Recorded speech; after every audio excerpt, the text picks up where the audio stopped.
Micro finance ಸಂಸ್ಥೆಗಳ ಕಿರುಕುಳಕ್ಕೆ ಯಾವತ್ತು break ಬೀಳುತ್ತಾ ಅನ್ನುವಂತ ಪ್ರಶ್ನೆ. ಇವತ್ತೇ ರಾಜ್ಯ ಸರ್ಕಾರದ ಹೊಸ ಕಾನೂನು ಜಾರಿಯಾಗುತ್ತಾ ಅನ್ನುವಂತ ಪ್ರಶ್ನೆ ಇದೆ. ಸರ್ಕಾರ ಕಳಿಸಿರುವಂತ ಸುಗ್ರೀವಾಜ್ಞೆಗೆ ಅಂಕಿತ ಹಾಕ್ತಾರ ರಾಜ್ಯಪಾಲರು.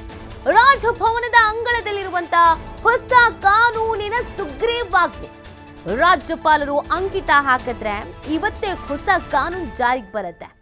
ರಾಜ್ಯಪಾಲರು ಅಂಕಿತ ಹಾಕ್ತಾರ ಮತ್ತು ವಾಪಸ್ ಕಳಿಸ್ತಾರ ಅನ್ನೋದೊಂದು ಪ್ರಶ್ನೆ ಇದೆ. ಕೆಲ ಅಂಶಗಳ ಬಗ್ಗೆ ಕಾರಣ ಕೇಳಿ ವಾಪಸ್ ಕಳಿಸ್ತಾರ ರಾಜ್ಯಪಾಲರು. ಈ ಹಿಂದೆ ಕೆಲವೊಂದಷ್ಟು ಸುಗ್ರೀವಾಜ್ಞೆಗಳನ್ನು ವಾಪಸ್ ಕಳಿಸಿದ್ದು ಉಂಟು. ಕೆಲವೊಂದಷ್ಟು ಅನುಮಾನ ಇದ್ದಾಗ, ಕೆಲವೊಂದಷ್ಟು ಪ್ರಶ್ನೆಗಳಿದ್ದಾಗ ಅದನ್ನೇನಂತ ಕೇಳ್ಬಿಟ್ಟು ಕಳಿಸಿದ್ದಿದೆ. ಸೊ ಇದ್ರಲ್ಲಿ ಹಂಗಾಗತ್ತಾ ಅನ್ನೋದೊಂದು ಪ್ರಶ್ನೆ ಇದೆ. ಕುತೂಹಲ ಕೇಳಿಸಿದೆ ರಾಜ್ಯಪಾಲ ಥಾವರ್ ಚಂದ್ ಗೆಹ್ಲೋಟ್ ಅವರ ನಡೆ. ಸೊ ಇತ್ತೀಚೆಗೆ ಈ ರಾಜಭವನ ಮತ್ತು ಸರ್ಕಾರದ ನಡುವೆ ಒಂದಷ್ಟು ಶೀತಲ ಸಮರ ಬೇರೆ ಆಗ್ತಾ ಇದೆ. ಕೆಲವೊಂದಷ್ಟು ಸುಗ್ರೀವಾಜ್ಞೆಗಳನ್ನ ಕಾರಣ ಕೇಳಿ ವಾಪಸ್ ಕಳಿಸಿದ್ದು ಕೂಡ ಇದೆ. ಹಾಗಾಗಿ ಪ್ರಮುಖವಾಗಿ ಈ ಸುಗ್ರೀವಾಜ್ಞೆ ಜಾರಿಗೆ ಬರುತ್ತಾ ಅಥವಾ ರಾಜ್ಯಪಾಲರು ವಾಪಸ್ ಕಳಿಸ್ತಾರ, ಈ ಎರಡು ಅನುಮಾನ, ಈ ಎರಡು ಕುತೂಹಲ ಆಗಿದೆ. ಏನಾಗಬಹುದು ಅಂತ. ರಾಜ್ಯದಾದ್ಯಂತ ಫಿನಾನ್ಸ್ ಕಂಪನಿಯವರ ಕಿರುಕುಳ ತಾಳಲಾರದೆ ಒಂದಷ್ಟು ಮನವಿಗಳನ್ನ, ಒಂದಷ್ಟು ಅಭಿಯಾನಗಳನ್ನ, ಪ್ರತಿಭಟನೆಗಳನ್ನ ಈಗ ಆಲ್ರೆಡಿ ಮಾಡಲಾಗಿದೆ. ಸಿಎಂ ಗಮನಕ್ಕೂ ಕೂಡ ತರಲಾಗಿತ್ತು. ಕೆಲವರು ಆತ್ಮಹತ್ಯೆ ಮಾಡ್ಕೊಂಡಿದ್ದಾರೆ, ಜೀವ ಕಳ್ಕೊಂಡಿದ್ದಾರೆ. ಕೆಲವರು ಆತ್ಮಹತ್ಯೆ ಹಾದಿಯನ್ನು ಹಿಡಿತೀವಿ ಅಂತ ಹೇಳಿದ್ದಾರೆ. ಕೆಲವರು ಆತ್ಮಹತ್ಯೆ ಹಾದಿ ಹಿಡಿದು ಆಸ್ಪತ್ರೆಯಲ್ಲಿ ಇದ್ದಾರೆ. ಹೀಗಿರಬೇಕಾದ್ರೆ ಒಂದು ಕಾನೂನು ತರಲೇಬೇಕು ಅನ್ನುವಂಥ ನಿಟ್ಟಿನಲ್ಲಿ ಪ್ರಯತ್ನಗಳಂತೂ ಆಗಿದೆ.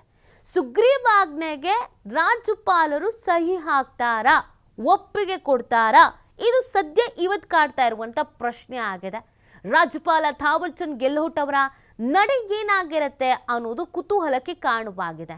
ಏನಾದರೂ ಕಾರಣಗಳನ್ನು ಕೇಳಿ ಕೆಲ ಅಂಶಗಳ ಬಗ್ಗೆ ಇದಕ್ಕೇನಪ್ಪ ರೀಸನ್ಸು, ಏನೇನು ಕಾರಣ, ಅದನ್ನು ವಿವರಿಸಿ ಅಂತ ಏನಾದರೂ ವಾಪಸ್ ಕಳಿಸ್ತಾರ ಅನ್ನೋದು ಪ್ರಶ್ನೆ. ಈ ಬಗ್ಗೆ ಮತ್ತಷ್ಟು ಮಾಹಿತಿಯನ್ನು ನೀಡ್ತಾರೆ ನಮ್ಮ ಪ್ರತಿನಿಧಿ ಶಿವಕುಮಾರ್. ಕೆಲವೊಂದು ಸುಗ್ರೀವಾಜ್ಞೆಗಳನ್ನು ರಾಜ್ಯಪಾಲರು ವಾಪಸ್ ಕಳಿಸಿದ್ದುಂಟು, ಕಾರಣ ಕೇಳಿ ವಾಪಸ್ ಕಳಿಸಿದ್ದು ಉಂಟು.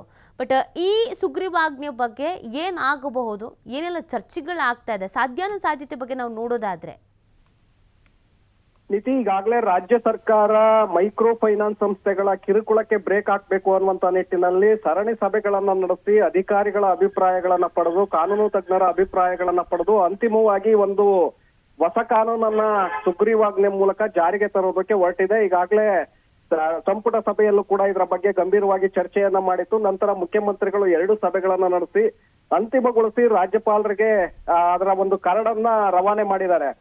ರಾಜ್ಯಪಾಲರು ಮೊನ್ನೆ ಬೆಂಗಳೂರಿನಲ್ಲಿ ಇರಲಿಲ್ಲ, ಪ್ರವಾಸದ ಹಿನ್ನೆಲೆಯಲ್ಲಿ ಅವರು ಬೆಂಗಳೂರಿಗೆ ವಾಪಸ್ ಆಗ್ಬೇಕಾಗಿತ್ತು. ಹಾಗಾಗಿ ಅವತ್ತು ಆಗಿರ್ಲಿಲ್ಲ. ಸೊ ಈಗ ಬೆಂಗಳೂರಿಗೆ ಬಂದ ನಂತರ ಅದನ್ನ ಪರಿಶೀಲನೆ ಮಾಡಿ ಇವತ್ತು ಬಹುತೇಕವಾಗಿ ರಾಜ್ಯಪಾಲರು ಅದಕ್ಕೆ ಅಂಕಿತವನ್ನ ಹಾಕಬಹುದು ಅನ್ನುವಂತ ಒಂದು ನಿರೀಕ್ಷೆಗಳು ರಾಜ್ಯ ಸರ್ಕಾರಕ್ಕೆ ಇದೆ. ಯಾಕೆಂದ್ರೆ ಇದು ಜನಸಾಮಾನ್ಯರ ಪರವಾಗಿರೋದ್ರಿಂದ ಯಾವುದೇ ರೀತಿಯಾದಂತಹ ವಿವಾದಾತ್ಮಕ ವಿಷಯಗಳು ಅದರಲ್ಲಿ ಇಲ್ಲದೆ ಇರೋದ್ರಿಂದ ರಾಜ್ಯಪಾಲರು ಜನಪರವಾದಂತ ನಿಲುವನ್ನ ತೆಗೆದುಕೊಳ್ತಾರೆ, ಆ ಕರಡಿಗೆ ಸಹಿಯನ್ನ ಹಾಕ್ತಾರೆ ಅನ್ನುವಂತ ನಿರೀಕ್ಷೆಯಲ್ಲಿ ಸರ್ಕಾರ ಇದೆ. ಒಂದು ವೇಳೆ ಇವತ್ತು ರಾಜ್ಯಪಾಲರು ಏನಾದ್ರು ಆ ಮಸೂದೆಗೆ ಸುಗ್ರೀವಾಜ್ಞೆಗೆ ಅಂಕಿತವನ್ನ ಹಾಕಿದ್ದೆ ಆದ್ರೆ ಇವತ್ತಿನಿಂದಲೇ ಆ ಕಾನೂನಾಗಿ ಜಾರಿಗೆ ಬರುತ್ತೆ. ಒಂದು ವೇಳೆ ಏನಾದ್ರೂ ಅದರಲ್ಲಿರುವಂತಹ ಕೆಲವು ಅಂಶಗಳ ಬಗ್ಗೆ ರಾಜ್ಯಪಾಲರು ವಿವರಣೆಯನ್ನ ಕೋರಿದ್ದೇ ಆದ್ರೆ ಆಗ ಮತ್ತೊಮ್ಮೆ ಆ ಕರಡನ್ನ ಮತ್ತೆ ರಾಜ್ಯ ಸರ್ಕಾರಕ್ಕೆ ವಾಪಸ್ ಕಳಿಸ್ಲಿದ್ದಾರೆ. ಇದರ ಒಂದು ವಿವರಣೆಯನ್ನ ಕೊಡಿ, ಈ ಅಂಶಗಳು ತಾಂತ್ರಿಕವಾಗಿ ಕೆಲವೊಂದಷ್ಟು ಗೊಂದಲಗಳಿದೆ ಅನ್ನುವಂತ ಸಬೂಬುಗಳನ್ನ ಹಾಕಿದ್ದೆ ಆದ್ರೆ ಮತ್ತೆ ರಾಜ್ಯ ಸರ್ಕಾರಕ್ಕೆ ವಾಪಸ್ ಬರುತ್ತೆ. ಆ ರಾಜ್ಯಪಾಲರು ಕೇಳಿದಂತಹ ಅಂಶಗಳನ್ನ ಮತ್ತೊಮ್ಮೆ ತಾಂತ್ರಿಕ ತಜ್ಞರು, ಕಾನೂನು ತಜ್ಞರ ಅಭಿಪ್ರಾಯಗಳನ್ನ ಪಡೆದು ಮತ್ತೊಮ್ಮೆ ಅದನ್ನ ಸರಿಪಡಿಸ್ಬೇಕಾಗತ್ತೆ. ಆದ್ರೆ ಸರ್ಕಾರ ಬಹಳ ವಿಶ್ವಾಸದಲ್ಲಿದೆ. ಜನಸಾಮಾನ್ಯರ ಪರವಾಗಿರುವಂತಹ ಕಾನೂನನ್ನ ಜನಸಾಮಾನ್ಯರ ಪರವಾಗಿರುವಂತಹ ರಾಜ್ಯಪಾಲರು ಅದಕ್ಕೆ ಯಾವುದೇ ವಿವರಣೆಯನ್ನ ಕೇಳದೆ ಅಂಕಿತ ಹಾಕ್ತಾರೆ ಅನ್ನುವಂತ ವಿಶ್ವಾಸದಲ್ಲಿದ್ದಾರೆ. ಹಾಗಾಗಿ ಬಹುತೇಕವಾಗಿ ಇವತ್ತು ಅದಕ್ಕೆ ರಾಜ್ಯಪಾಲರು ಅಂಕಿತ ಹಾಕುವಂತಹ ನಿರೀಕ್ಷೆಗಳು ಕೂಡ ಇದೆ. ಅಂಕಿತ ಹಾಕಿದ್ದೆ ಆದ್ರೆ ಇಲ್ಲಿಯವರೆಗೆ ಏನು ಜನಸಾಮಾನ್ಯರು ಕಾದುಕೊಳ್ತಿದ್ದಾರೆ, ಸರ್ಕಾರ ಒಂದು ಹೊಸ ಕಾನೂನನ್ನ ತರ್ತಾ ಇದೆ, ನಮ್ಮ ಪರವಾದಂತ ಒಂದು ನಿರ್ಧಾರವನ್ನ ಸರ್ಕಾರ ತೆಗೆದುಕೊಂಡಿದೆ, ಮೈಕ್ರೋ ಫೈನಾನ್ಸ್ ಸಂಸ್ಥೆಗಳ ಕಿರುಕುಳದಿಂದ ನಾವು ರಕ್ಷಣೆಯನ್ನ ಪಡೆದುಕೊಳ್ಳಬಹುದು ಅನ್ನುವಂತ ನಿರೀಕ್ಷೆಯನ್ನ ಇಟ್ಕೊಂಡಿದ್ದಾರೆ. ಅದು ಸತ್ಯ ಆಗತ್ತೆ. ಹಾಗಾಗಿ ಎಲ್ಲರ ಕುತೂಹಲ ರಾಜಭವನದ ಕಡೆ ಇದೆ. ರಾಜ್ಯಪಾಲರು ತೆಗೆದುಕೊಳ್ಳುವಂತಹ ನಿರ್ಧಾರ ಏನಿದೆ ಅದರ ಮೇಲೆ ಜನಸಾಮಾನ್ಯರ ಒಂದು ರಕ್ಷಣೆ, ಮತ್ತೊಂದು ಕಡೆ ಫೈನಾನ್ಸ್ ಸಂಸ್ಥೆಗಳ ರಕ್ಷಣೆಯನ್ನು ಕೂಡ ನೋಡ್ಬೇಕಾಗತ್ತೆ. ಯಾಕಂದ್ರೆ ಇವತ್ತು ಕೆಲವು ಸಂಸ್ಥೆಗಳು ಇಲ್ಲ ಸಲ್ಲದ ಅಕ್ರಮಗಳನ್ನ ಮಾಡ್ತವೆ, ಬಡ್ಡಿ ವಸೂಲಿಯನ್ನ ಮಾಡ್ತವೆ ಅನ್ನುವಂತಹ ಆರೋಪಗಳಿದ್ರು. ಕೆಲವು ಸಂಸ್ಥೆಗಳು ಕಾನೂನಾತ್ಮಕವಾಗಿಯೇ ಅವು ವ್ಯವಹಾರವನ್ನ ಮಾಡ್ತಾ ಇದೆ.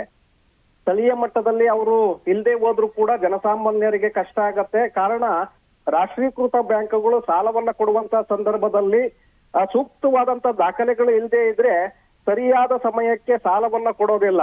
ಯಾಕಂದ್ರೆ ಎಲ್ಲ ದಾಖಲೆಗಳನ್ನು ಕೂಡ ಒದಗಿಸ್ಬೇಕಾಗತ್ತೆ. ಒಂದೇ ಒಂದು ತಾಂತ್ರಿಕ ಅಂಶಗಳು ತೊಂದರೆ ಇದ್ದಿದ್ದೇ ಆದ್ರೆ ಆಗ ಸಾಲವನ್ನ ಜನಸಾಮಾನ್ಯರಿಗೆ ಕೊಡೋದಿಲ್ಲ.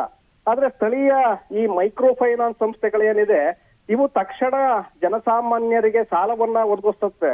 ಆ ಕಾರಣಕ್ಕೆ ಆ ವಿಚಾರವನ್ನು ಕೂಡ ಗಮನದಲ್ಲಿಟ್ಕೊಂಡು ರಾಜ್ಯಪಾಲರು ಅಂಕಿತವನ್ನ ಹಾಕ್ಬೇಕಾಗತ್ತೆ. ಈ ನಿಟ್ಟಿನಲ್ಲಿ ಇವತ್ತು ರಾಜ್ಯಪಾಲರು ಯಾವ ನಿರ್ಧಾರವನ್ನ ತೆಗೆದುಕೊಳ್ತಾರೆ ಅನ್ನುವಂಥದ್ದು ಸಾಕಷ್ಟು ಕುತೂಹಲವನ್ನ ಮೂಡಿಸ್ತಾ ಇದೆ ನೀತಿ. ಓಕೆ, ಥ್ಯಾಂಕ್ ಯು ಶಿವು ತಮ್ಮ ಡೀಟೇಲ್ಸ್ಗಾಗಿ.